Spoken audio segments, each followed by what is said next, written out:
Los retos del turismo antes y después del COVID-19. The challenges of tourism before and after COVID-19 are exactly the same. The thing is that COVID-19 accelerated these challenges. And what are those? Let us start with innovation, first of all. Since before COVID-19, the union of that system of innovation and entrepreneurship became ever more strong. Not only because, as you well know, the universe of unicorns, of companies appraised at over 1 billion euros, only 5% of those form part of the tourism sector, with which the challenge was to continue to grow entrepreneurs so that sooner or later we would manage to strengthen a more innovative tourism. But it is not just about turning startups into internationalization, but rather into a more mature stage. It is also about connecting the whole system of entrepreneurship, investors, corporations, startups, institutions, academia, and all of those governments. They all need to be coordinated in order to establish a more resilient, more sustainable tourism every day.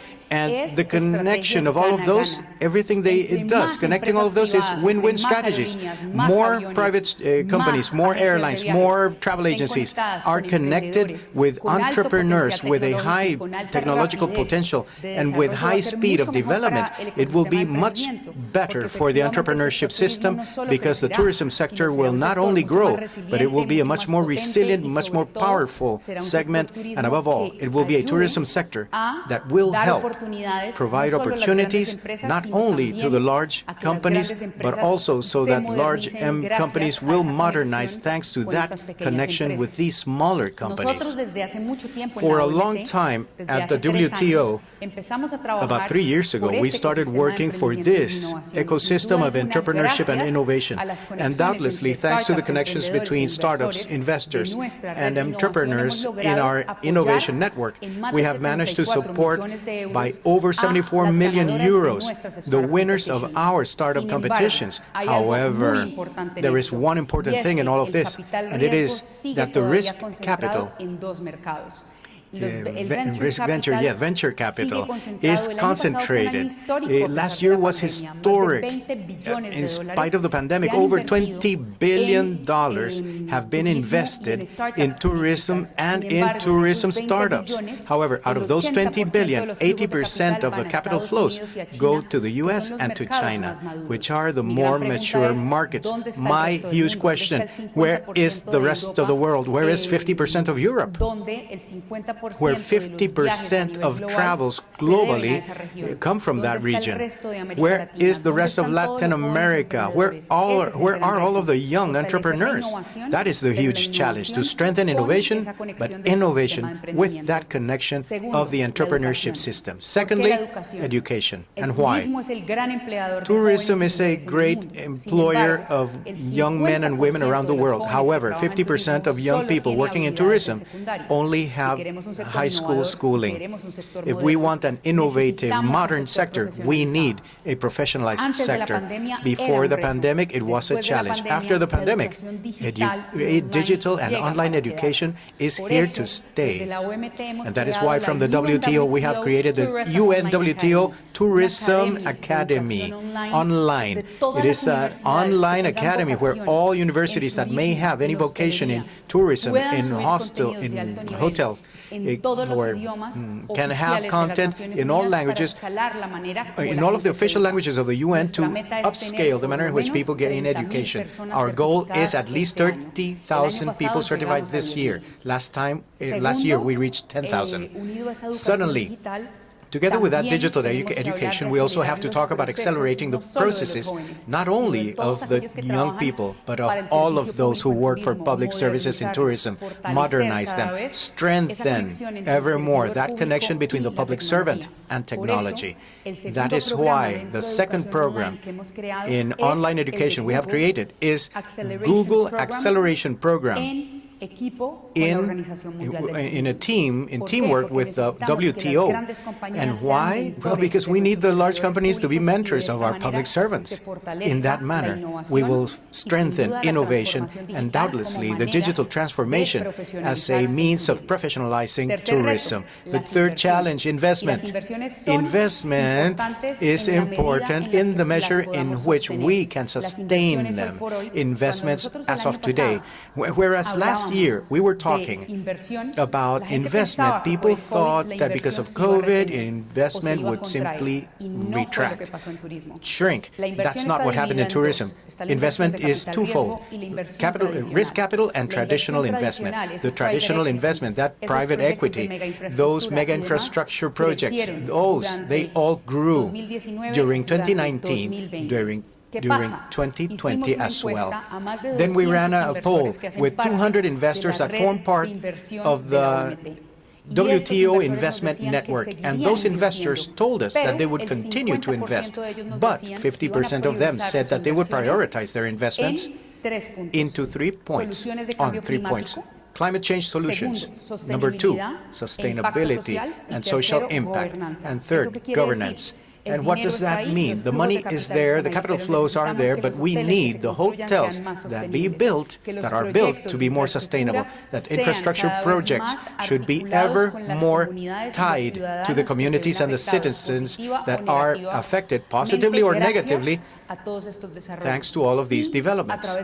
And through the venture capital, which is the second option for investment, I have to say, as I said a second ago, that green and sustainable investment is every day more important. And why? Because the social impact is now seen as a business. This is the manner in which we can generate not only development, but also inclusion, social inclusion, and also we can help the communities which gain so much from tourism, but they need the technology with which today I can say that the greatest challenge is that from the World Tourism Organization, we should be able to generate that link and open doors between the governments and the investors so that ever more we will see mega infrastructure, sustainable projects, intelligent and modern developments and projects in order to develop much better tourism for each one of us. So we've already talked about innovation, we've spoken about education, we've spoken about investment. Now we have something spectacular left behind, which is, of course, sustainability. I have mentioned sustainability because sustainability, most people think that it's just about working and supporting the environment and being friends of the environment. Regrettably, being sustainable goes through at least 5 topics. First, obviously, yes, help the development of the environment. Number 2, the use of technology, and it turns out that technology helps us be more efficient in making decisions. Third, to develop everything dealing with ethics in the management of data, thanks to these technological uses and the information that we have.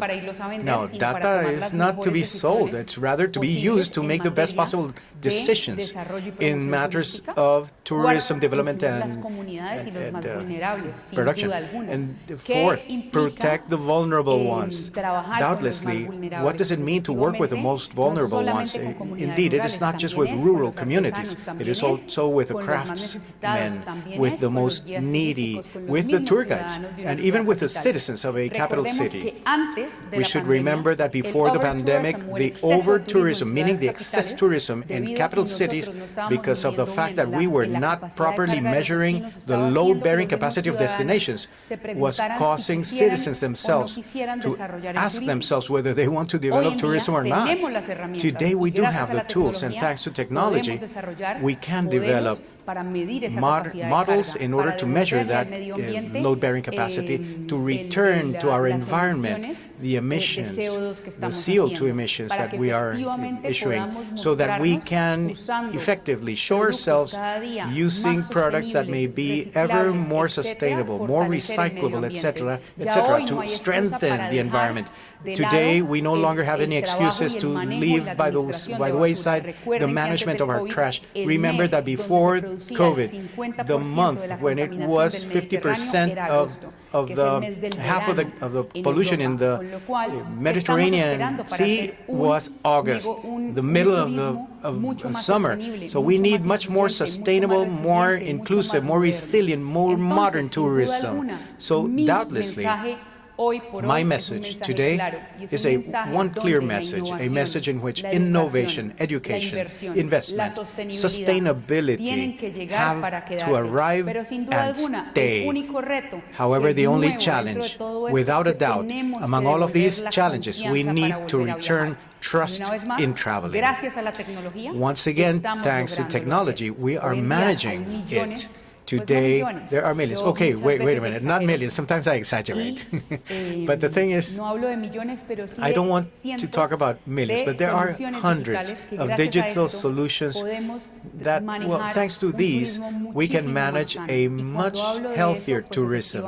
And when I talk about that, indeed, there are many solutions. The famous digital passes, the biometric systems inside airports, the artificial intelligence systems in order to predict models and produce a more segmented market in the destinations we are issuing. Enhanced reality, augmented reality, all of this is here to stay with tourism. And doubtlessly, we need to use those digital tools in order to be able to talk once again and to talk with these tourists and share with them the fact that what we are promoting are destinations and are part of safe tourism to recover the trust. It is key to have communication, coherence, and responsibility. Today, we have a new profile for tourists, which is the conscious tourist. And I hope that you all become ambassadors for that conscious tourism, much more educated tourism, more resilient, innovative, sustainable, investing tourism. Everything I have said, because these are the values that we want to cultivate for more sustainable and inclusive tourism. I bid you farewell, and I would love you all to form part of the working network of the World Tourism Organization, a place where young people are supporting the growth of tourism together with technology, together with education, with investment, and doubtlessly communicating and having a single voice for conscious tourism to be a part of our new reality. Thank you so much.